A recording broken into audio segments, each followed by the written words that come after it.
لمبی دعائیں، ہم نے آج کل اپنی زندگی میں لمبی دعائیں چھوڑ دی ہیں، لمبے وظیفے ہم لوگ کرنے کو تیار ہیں،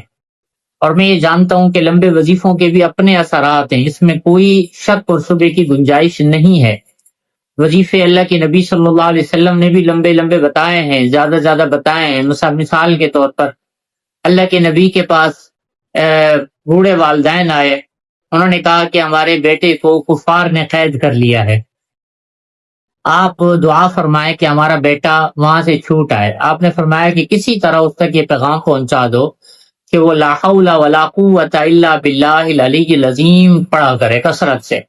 تو وہ چھوٹ آئے گا۔ تو وہ صحابی کہتے ہیں کہ میں مسلسل لا حول ولا قوت الا باللہ العلی العظیم کا وظیفہ کرتا رہا اور میں کفار کی قید سے چھوٹ گیا۔ میرے پاس سے جتنے دوست رابطہ کرتے ہیں کہ جن کا کوئی عزیز، جن کا کوئی قریبی جیل میں ہے،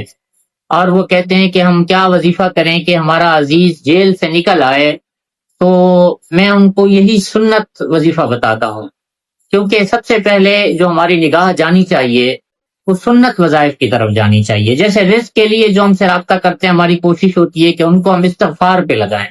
کیونکہ قرآن مجید نے رزق کے لیے استغفار کا وظیفہ بتایا ہے۔ اسی طرح قرض کے لیے لوگ رابطہ کرتے ہیں کہ قرض ختم ہو، تو میں ان کو سنت دعا اللہم اکفنی بحلالک عن حرامک واغننی بفضلک عن من سواک، یہ وظیفہ بتاتا ہوں، کیونکہ میری کوشش یہ ہوتی ہے کہ وہ اسی سے ٹھیک ہو جائیں، اور سنت وظیفے سے بہت جلدی رزلٹ ملتے ہیں، بہت زیادہ۔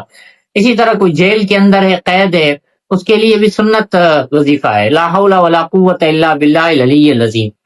اللہ کے نبی کا بتایا ہوا وظیفہ ہے۔ یہ وظیفہ کرنے سے آپ قیدی وہ جیل سے چھوٹ جاتا ہے، اور اگر کوئی کسی مقدمے کے اندر ہے تو وہ لا حول ولا قوت الا باللہ العلی العظیم مسلسل پڑھتا رہے، اور روزانہ ایک دفعہ سورہ فتح پڑھتا رہے، تو اللہ تعالیٰ اس کو اس جیل سے اور اس مقدمے سے، ان مسائل سے اللہ تعالیٰ رہائی دیتے ہیں۔